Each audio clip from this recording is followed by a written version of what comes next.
Thanks, Ken. Welcome, everyone, to the East Tennessee History Center.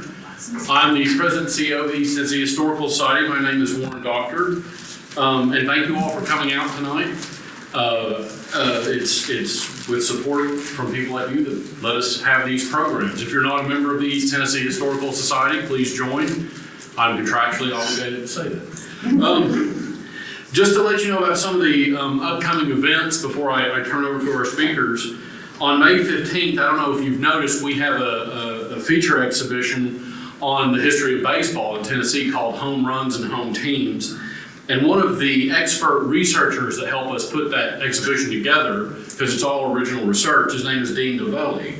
And Dean Novelli will be discussing women's role in it. And the name of his talk, which will be May 15th at noon here for our brown bag, is Girls Can't Play Baseball, Tennessee Women in All-American Girl Professional Baseball League, which I think is really remarkable. There's a lot about that I didn't know about women's role in baseball until we put the exhibition out.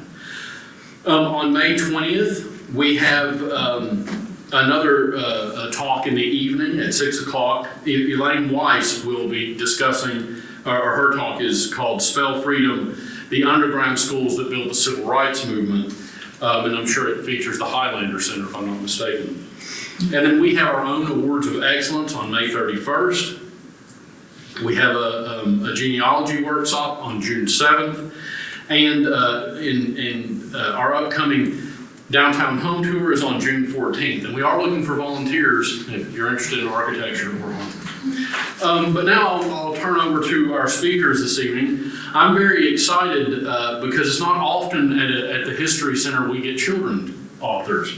And so it's fantastic to explore this and to see how Shannon Hitchcock has been able to keep Wilma Dykeman's legacy alive. And so I just want to introduce them both. Shannon Hitchcock is the author of several books for children and young readers, including her storyteller series, Saving Granddaddy Stories, which is about Ray Hicks.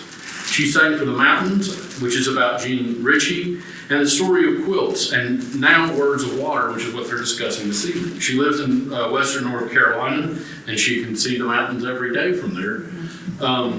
And Jim Stokely will also be here this evening. He has been writing for the National Park Service for 25 years as a human resources consultant, and he's the director of the National Endowment for Humanities project called An Appalachian Experience.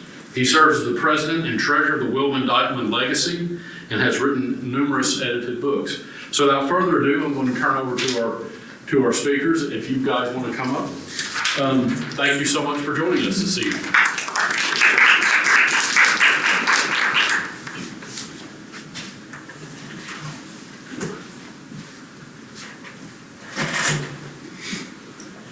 We're going to be talking about Wilma Dykeman and bringing her life and her words to a new generation. I'm the author of the 9 books you see on screen. The 5 on the top are middle grade novels. And I define a middle grade novel as a story that anybody can enjoy.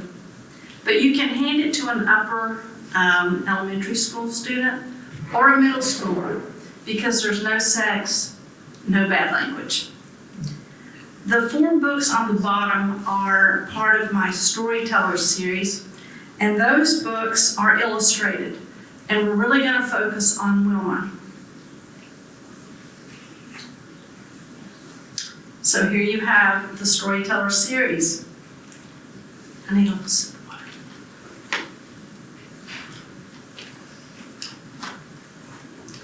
The first book is Saving Granddaddy Stories, Ray Hicks, the Voice of Appalachia. Ray was an oral storyteller. And what that means is he didn't read them out of a book. He didn't write them down. Instead, Ray just engaged with his audience. And his claim to fame is the International Storytelling Festival there in Jonesboro. And then she sang for the mountains, the story of Jean Ritchie, singer, songwriter, activist. Jean was from the Cumberland Mountains of Kentucky. And I always tell people that a ballad is really just a story that has been set to music. And then Story Quilts. That book's a little different. because it does not focus on a particular person. It's about all of the women in Appalachia that have shared their stories through quilts. And then we have the woman of the hour, Wilma Dykeman. Wilma wrote her stories. She was an actual Appalachian author. How I discovered Wilma. I had never heard of this woman before. I grew up in the foothills of the Blue Ridge Mountains, a little town called East Bend, North Carolina. Never heard of Wilma. I moved to Asheville. I was already writing for kids. I had the 3 books in the Storyteller series. I was looking for an Appalachian author, but I didn't know who I wanted to write about. I happened to be in the special collections room at the Pike Memorial Library, which is downtown Asheville. There was a big 3-panel cardboard display, and it told the story of Wilma Dykeman. In front of that display was a desk, and on the desk was an old typewriter and a hat with flowers, because Wilma was known for wearing hats. And there was also a picture of Wilma doing a book signing. So whenever I looked at those things and I read the display, I thought, well, maybe Wilma is the Appalachian author that I have been looking for. Then I was in the Battery Park Book Exchange and Champagne Bar, also downtown Asheville. And if you're not familiar with it, it's a wonderful used bookstore, but you can also get a glass of wine or a glass of champagne there. And I was browsing through the used books. There was an entire shelf of books by Wilma Dykeman, right underneath the shelf of books by Thomas Wolfe. Well, used books are relatively inexpensive, so I just cleared out the shelf, and I took those home with me, and I started to read books by Wilma Dykeman. About that time, there was an article in the Citizen Times about, you guessed it, Wilma Dykeman. And that article was talking about Wilma's stance on civil rights and a book she wrote called Neither Black Nor White.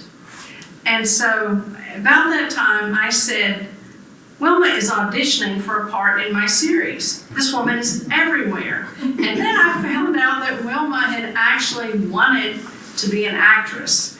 And at that point, I was sure she was auditioning.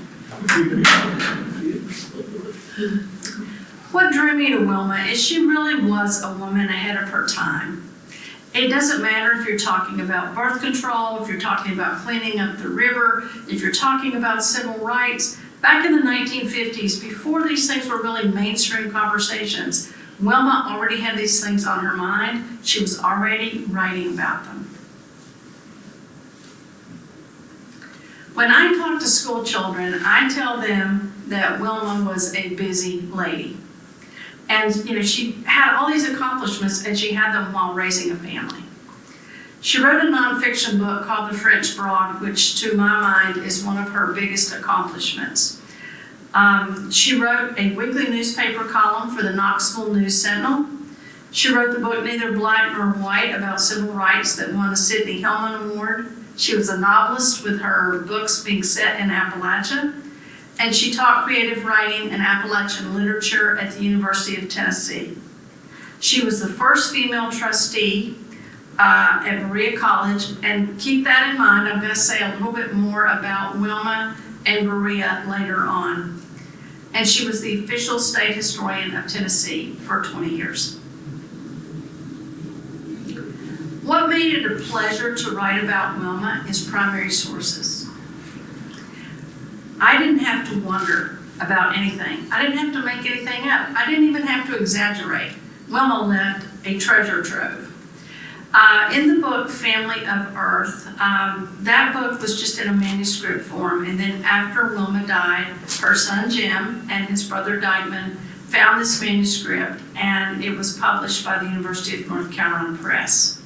But in that book, Wilma told me about her childhood. And I was able to see the things in her childhood that made her grow up to be an environmental writer. And then all of those newspaper columns, they were collected into books of essays. And so Wilma told me what she thought about almost everything. It was like having personal conversations with her.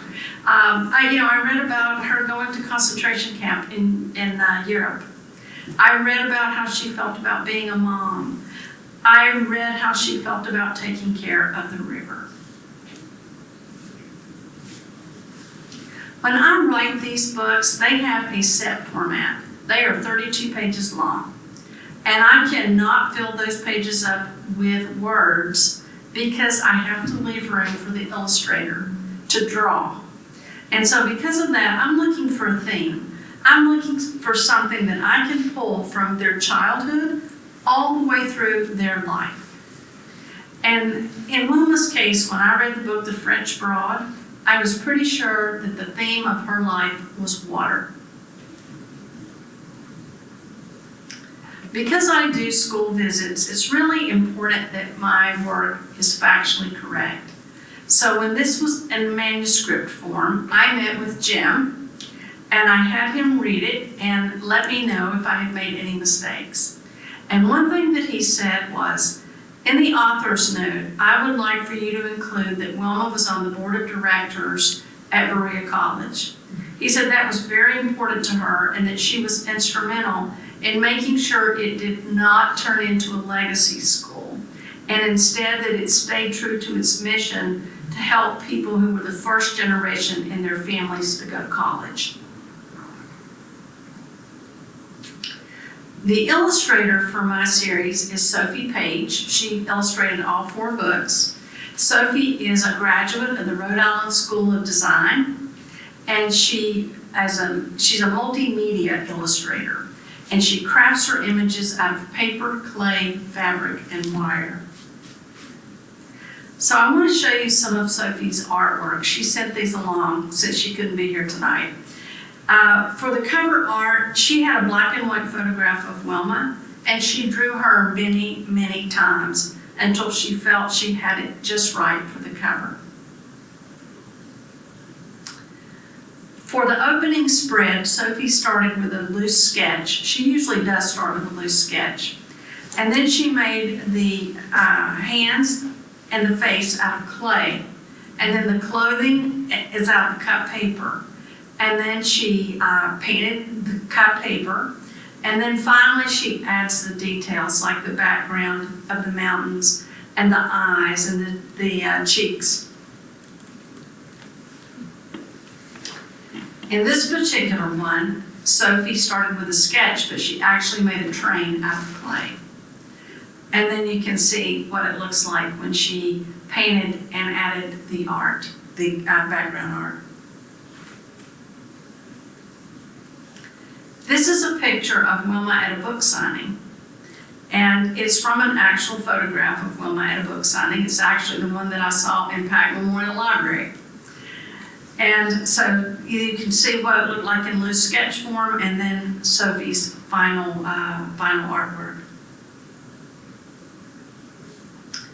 This is a wilderness landscape from the book, and Sophie made the river, and she made the mountains out of cut paper. And then you can see at the bottom where she added hunters and hikers and fishermen and a little cabin. Part of my job is to engage young readers. And because Wilma was on the board of directors at Berea College, I was invited to Berea to do one of my launch events. And so I was there at the Loyal Jones Appalachian Center. And there's a little park in town, and it has a story trail. I don't know if you're familiar with story trails, but there are stations. This is the first station that said, welcome to the Berea Story Trail. But if you walked along the path at each station and stopped and read it, you would have read my entire book by the time you got to the end of the story trail. One thing that was really thrilling for me was that the National Science Teaching Association named Of Words and Water an outstanding science trade book. It was one of 25 books that they honored last year. And why that's so important to me is because I can bring Wilma's story to Eastern Tennessee. I can bring it to Western North Carolina. But when things like this happen, it gives it some national exposure. All right, let's read the book, and then it's not very long, so don't get concerned. And then at the end, Jim and I are going to be in conversation, and if you have any questions, then we can answer those. Born in the Blue Ridge Mountains near the French Broad River, Wilma Dykeman was an only child. Her first words were, "Water coming down." With no brothers or sisters, Wilma's companions were flowering dogwoods, twinkling fireflies, tumbling streams. In nature, she never felt alone. On fresh spring mornings, Wilma studied frog eggs in the pond. Each day she watched and waited as the black specks grew larger and larger, finally hatching into tadpoles. On endless summer days, Wilma waded in the creek. She spied crayfish crawling from under rocks and lizards slithering among the leaves. See, the seeds for Wilma becoming an environmental writer were sown in her childhood. On brisk autumn evenings, Wilma and her parents took long wooded walks. They taught her the names of trees: poplar, black walnut, maple, and oak. She discovered the water cycle, a path water follows as it moves around the earth. As fall faded into winter, Wilma's mother read aloud before the blazing fire. She read of countries far across the ocean and of times long ago. Wilma grew to love history and the sound of words. When Wilma was 14, she watched a train leave the station carrying her father away for burial. She knew her life would never be the same. Wilma's mother couldn't afford to send her away for college, but Wilma wanted to learn and see the world. She earned a scholarship to pay for school, then waved goodbye to her mountains and her beloved river. After graduation, a friend introduced Wilma to James Stokely. She thought his eyes were as clear blue as the sky. James asked if Wilma liked books, woods, and Beethoven. She believed they were destined to be together. As husband and wife, they built a stone cottage in the Smoky Mountains. Living in misty, cloud-kissed mountains, Wilma longed to write a book about the river she loved. James became her research partner. Together they journeyed along the French River collecting stories from local families. Wilma's book highlighted trouble long hidden in the mountain's shadow, companies and towns that dumped their waste in the river. She wrote of black water, dying trout, anxious people who feared the expense of cleaning the river would cost them their jobs. A New York publisher agreed to buy the book, but only if Wilma ignored the poison being dumped in the river. The girl who had splashed in the pond, waded in the creek, and who cherished the river refused to back down. Wilma wanted to shine a bright light on water pollution. She hoped to inspire people, towns, businesses, everyone to help clean up the river. Wilma wrote that a clean river would bring new businesses. A clean river would bring visitors. A clean river would bring enjoyment to families, fishermen, hunters, and hikers. Wilma argued, we can have factories and we can have towns and we can have clean water. Wilma's words seeped into her publisher's thoughts just as water seeps into the soil. They printed the French Broad Wilma's Way, bringing river contamination to the nation's attention. Change happened slowly, but a steady stream of words flowed from Wilma's pen. A weekly newspaper column, novels and biographies, speeches that educated and inspired.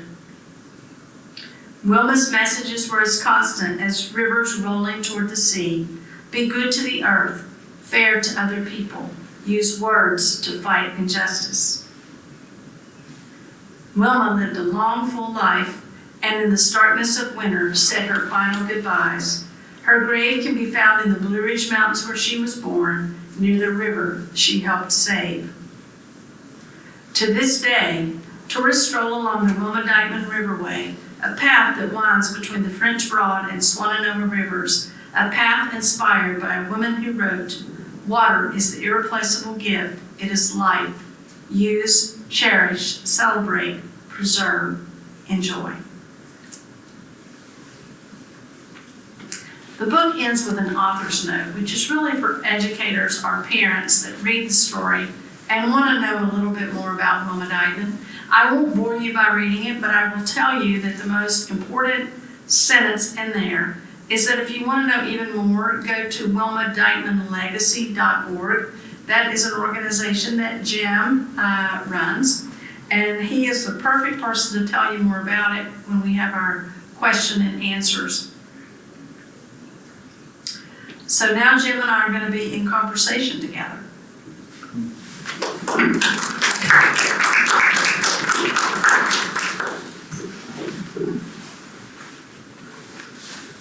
Shannon, that was great. You're a good public speaker, clear. You don't say,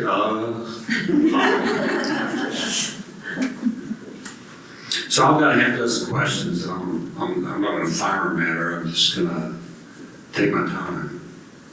But, and I said, I'd love for you to tell us a little bit about your growing up years. Every time I meet somebody, I want to know where they grew up.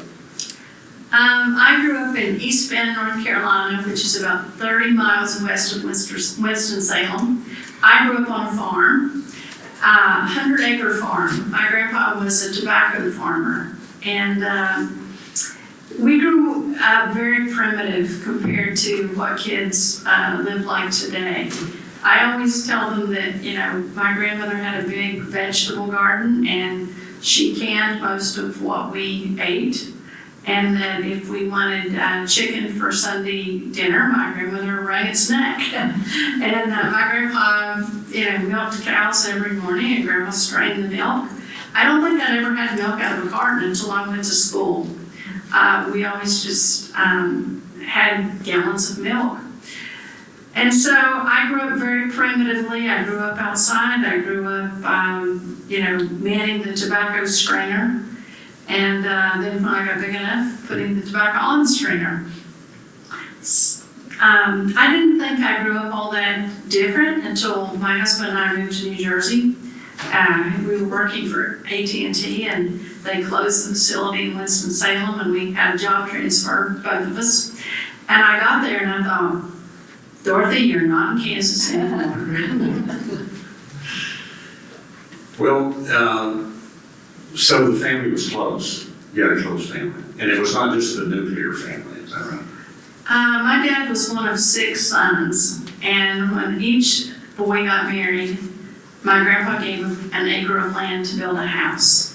So I could walk to my grandparents' house and to my 5 uncles, aunts, and 13 cousins. So we all really grew up kind of like a clan. And I always said I didn't need a lot of friends because I had a lot of family. And what was your maiden name? My maiden name was Williams. Williams. So you moved to New Jersey, was that it? That's the way you broke away from the family? I mean, a close-knit family like that, believe me, I'm talking from personal experience. It's also a binding family, and you have to strike a balance between being close-knit and a little bit perforated. And the question is, was that it? I mean, was it easy as driving 1,000 miles up to? No, it was really hard whenever, nobody in my family had left. Everybody lived right there. But my husband and I we were both going to lose our jobs because they were closing down. And we had made the decision we were going to go. And I had not told my parents yet, and he wanted to go with me, and I said, no, you can't go. Trust me, you can't go. And so I went, and both my parents were crying, and I remember my father saying, I told you not to marry that Yankee. And the first time that my grandpa met David, he said, where are you from? And David said, Hickory, North Carolina. And my grandpa said, where's your grandpa from? And he said, Pennsylvania. And he said, yep, you're a Yankee. So how'd you get back to North Carolina, and how did you get into children's literature? Well, those are two really separate things. So I got back to North Carolina, but it took a lot of years. We lived and worked in New Jersey, and then in Massachusetts, and then in Omaha, Nebraska, and then in Atlanta, and we went back to New Jersey, and back to Atlanta, and back to New Jersey, and then to Tampa, Florida. But anyway, we ended up, back in North Carolina, and largely because both our moms are still alive, and we just felt like we wanted to be closer to home and to them. As for how I got into writing for children, I was somebody who always loved reading and writing. And I probably should have majored in something related in college. But I was the first generation in my family to ever go away to school. And I felt like I needed a degree in something practical and that I needed to be able to come out and make money because my parents weren't all that keen on a girl leaving home and living in her own apartment and all that stuff anyway. And my father actually said to me the first time, this is when I used to send grades to your parents, that the first time he got bad grades, I'd be coming home. And so I was scared to death not to study and make good grades. I knew that I would be going home. So, where was I going with that? Children's Okay, so anyway, I majored in accounting. And I worked in accounting for AT&T. So, whenever I had my son, one day he gets off the school bus, and I can tell that something had gone very wrong with his day. And as soon as we got to the house, the tears started, and he was in first grade, and I said, "What is wrong?" And he said, "We are writing books in first grade, and I'm the only kid that nobody dedicated a book to." And I said, "Well, Alex, it's not personal, it's that they don't know you yet. We just moved." And I said, "All these kids went to kindergarten together, and you just got here, they don't know you." And he said, "Well, it still hurt my feelings." And I said, "Well, I'm going to write a real book, and I'm going to dedicate it to you." Well, I had no idea what I had just promised him. Because the thing is, we can all write. We're taught to write in school, but we don't know how to write for publication. You have to learn how to write for publication. And I didn't know the rules, and I didn't know the players, and I didn't know the first thing about what I had just promised him. And so I bought myself a market guide, and I wrote these little stories, and I sent them off, and I didn't hear a blessed thing from those people in New York. And I just did not understand why, and I kept sending them stories, and I kept not getting an answer. So about that time, I read an advertisement for the Institute of Children's Literature. I thought, maybe I need to back up, and I need to take a couple of classes and figure out what I'm doing wrong. Well, when I started taking classes, I figured out I was doing everything wrong. And so anyway, I took 3 classes, and they encouraged me to start writing for children's magazines, because they said the thing is, children's magazines are looking for content every month. Like if you take a highlights for children, they are publishing loads of stories, and they don't have to take much of a chance on you. Whereas to put a book like this out is going to cost a publisher $40,000. And so they need to feel like they can recoup that investment and actually make money. And there's a lot of people doing it that are really good at it, and so they're not especially looking to help you break in. So I started writing for children's magazines, and my first publication credit was for Highlights for Children, and it was a little story called My Sister Snores. And so I started writing for children's magazines, and then I joined the Society for Children's Book Writers and Illustrators. And through them, I started going to their conferences, and I started meeting, because it's like everything else, you need to network, you need to smooze, you need to know people. And I started meeting agents and editors, and I kept writing. And you can, at those conferences, for $40, $50, you can pay for a professional critique. So I took my little stories and I paid people to tell me what was wrong with them. And I continued to work on them. And finally, after many years, I don't even know how many, I finally got good enough that somebody started to publish me. That's a good answer. Anybody here ever tried their hand at writing picture book, chapter book? You want to give us a one-on-one tutorial on the, what is it, three major types of children's book? There are three types. The first is an illustrated book called a picture book. There are multiple kinds of picture books. These are nonfiction. There are also, fictional picture books. Then there are middle grade novels, which I also write. And those are novels that are geared for upper elementary and middle school students. And then there is young adult. And in young adult, you are more looking at, probably later middle school, but high school. Generally, once you veer off of the student being too old for high school, you're looking at adult literature. So three more questions. Talk about engaging the younger generation with these notions of environmental literacy, environmental justice. Those are complicated notions. So how do you, first of all, do you engage the younger generation? And second of all, how do you engage them? Well, I engage them through stories.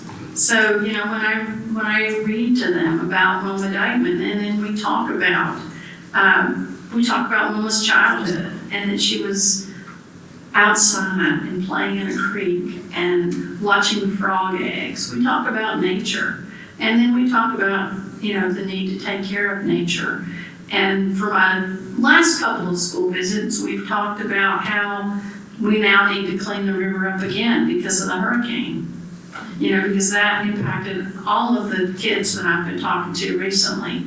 And so I just tell them that it's a problem that's never going to go away, that, we're always going to have to make a commitment to take care of the river. Yeah, I can live just outside of Asheville. I drove down this afternoon along the French Broad, and it's just a muddy river. What does Fort Loudon Lake look like? Here, is it mud? Is it muddy? Is it brown? It's not brown. Steve shaking his head. Well, it was really muddy for a long time after the hurricane. But now, it's greeny. It's green. It's full. Yeah. Are you making any school visits?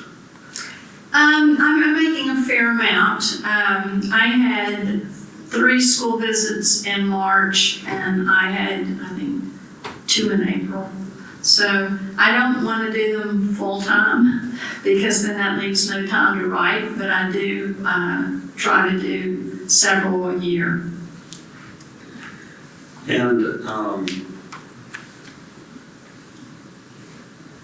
what, in your opinion, this will be the last of kind of the structured questions that we open it up for discussion.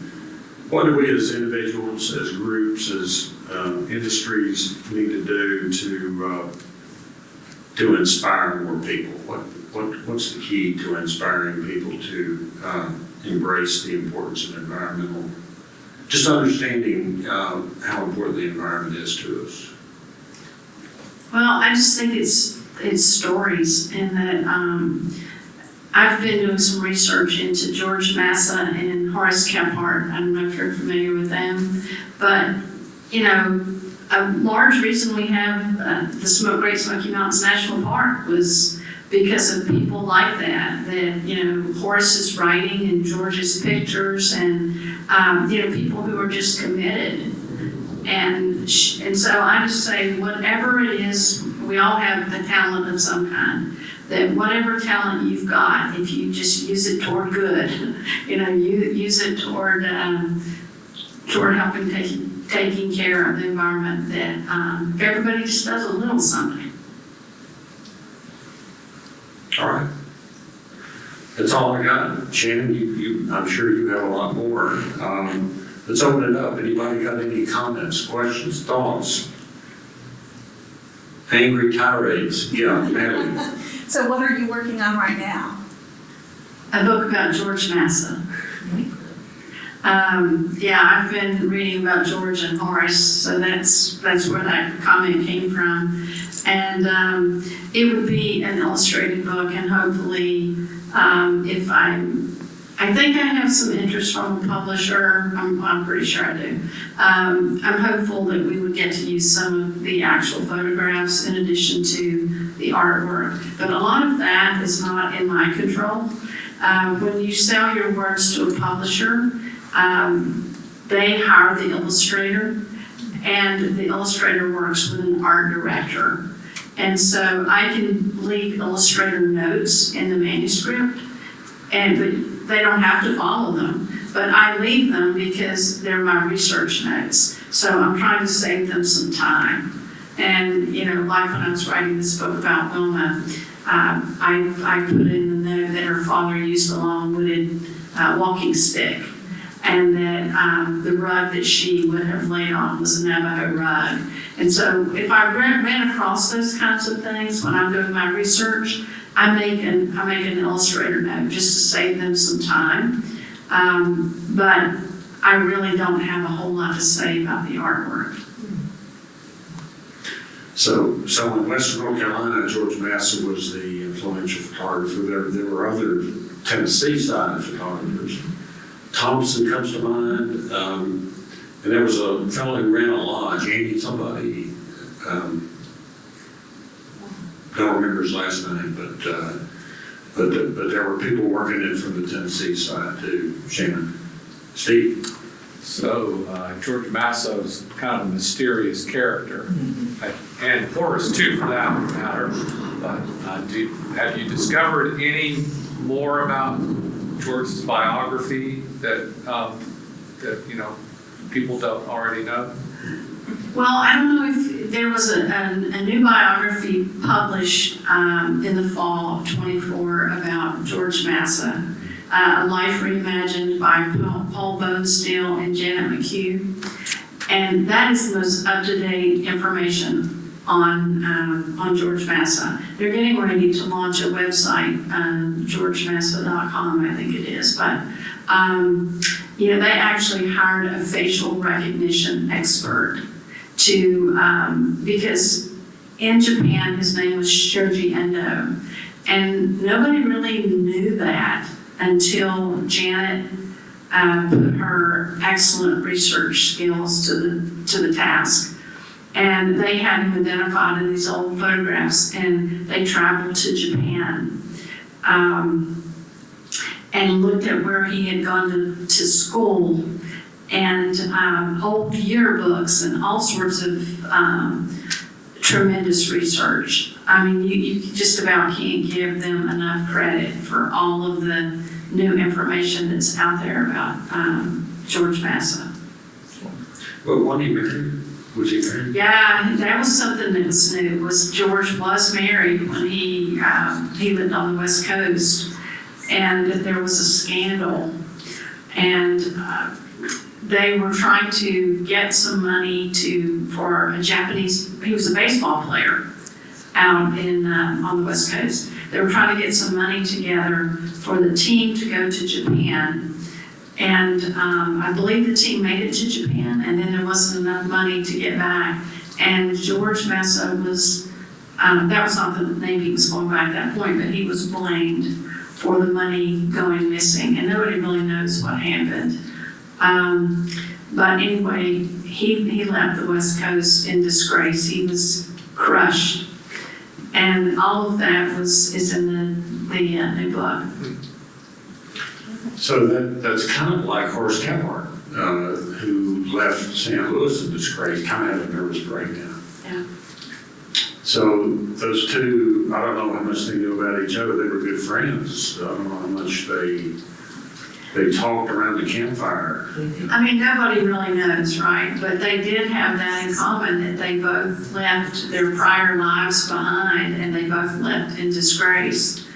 And they both found comfort, and they both, in being outdoors and then in being in the mountains. And so they were both kind of reborn in a way by going out in nature and going to the mountains.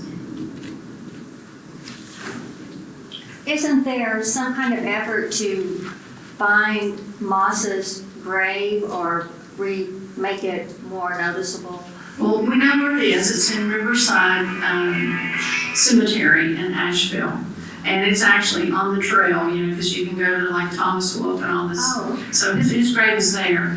But you may be thinking of this. He at one point had wanted, there were people that wanted him to be buried beside a campfire.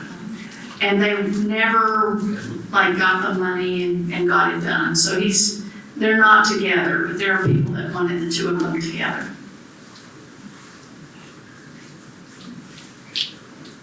So, yeah, go ahead. No, I just wondered if you had ever thought of writing and illustrating your own story.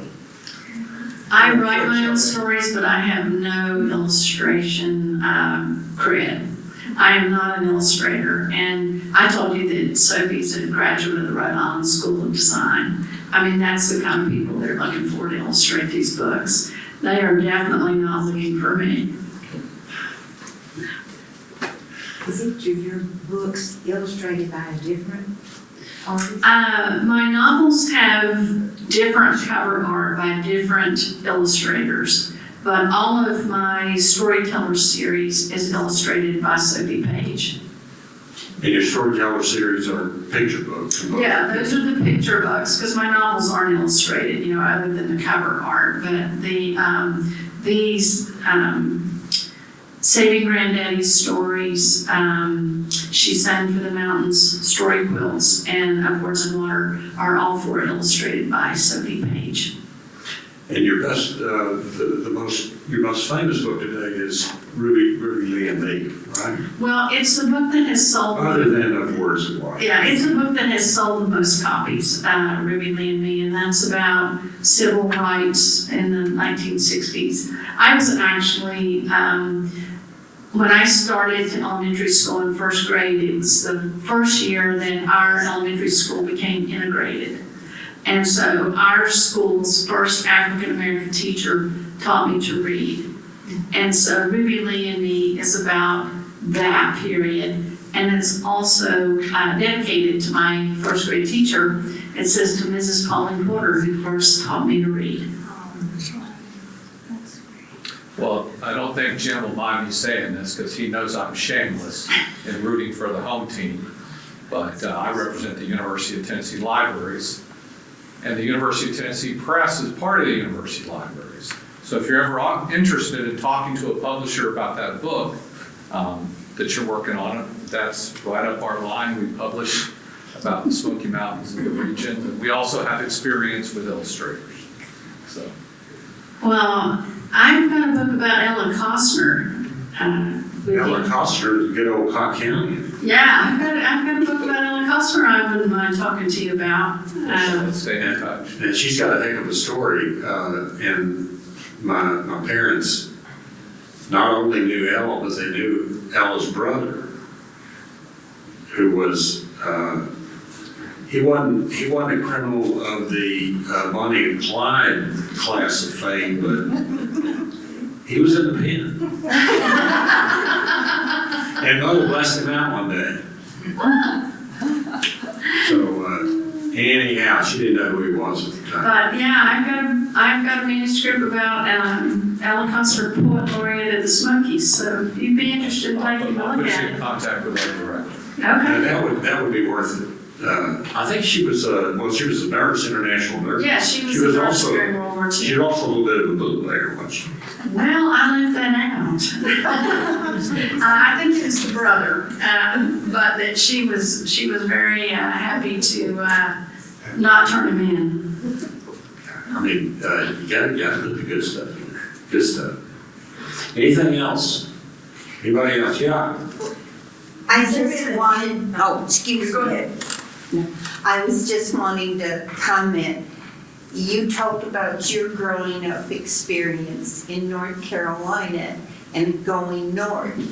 Well, I grew up on a farm doing the same things you did in Michigan. Well, at age 32, my husband and our children, we headed south and ended up in Mills River Valley, which is near Asheville. I knew nothing about that part of the country. So Wilma educated me. I read several of her books and loved every one of them. It's great. They really have stood the test of time too, because, I read them as part of my research, and they're still fantastic. Ms. Oakley. Yes, so I think it's fascinating hearing all the different aspects of her interest, of her activism, of her writing.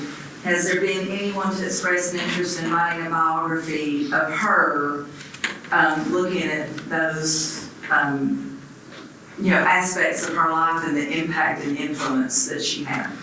Over the years, there have been a number of people who have expressed an interest, and the graph. There's the vertical axis and the horizontal axis. Yeah. And if you designate the vertical axis as interest, and if you designated the horizontal axis as knowledge of the breadth of Wilma Dykeman's activities, you can just draw a curve going from high at the beginning to low toward the end. Because generally people who express interest are looking at Wilma from one aspect. It could be her environmentalism. And then they say, oh, wait a second. I said, I promised that I would love to write a biography, but then I hear I see that she was critical to civil rights. Oh, and now critical to Appalachian studies. Oh, and now critical to advocacy for birth control. And whoa, forget I said that. Not so interested anymore, because that means their task of understanding is a lot greater. So it's quite interesting. The several biographers have kind of described that curve. It kind of slid along that curve. So it's unbelievable. She does not have a good biography written, and Steve, that's worth going after. Yeah, that's pressure right there. We need to find a good PhD student, We'll find one. that would want to take that on, that's working with us. Actually, the closest we've come is a pair of writers. We used to call them the two Elizabeths, and then we called them Thing One and Thing Two. But one of them was Elizabeth Engelhardt, a professor at the University of Chapel Hill, University of North Carolina, Chapel Hill, who's done tremendous work, written some great articles on Wilma's work on environmentalism, the early roots of ecofeminism, etc., as well as civil rights and feminism through an Appalachian lens. Teaming up with another Elizabeth Sims, who worked for Tupelo Honey and has done cookbooks and marketing books. So you've got the combination of an academic and a non-academic, and that's what we're looking for. Mother was always skeptical enough of the academy that she knew that that's not all of life. There's a communication piece and a popular general public piece. So anyway, we're still on that path, still looking for it.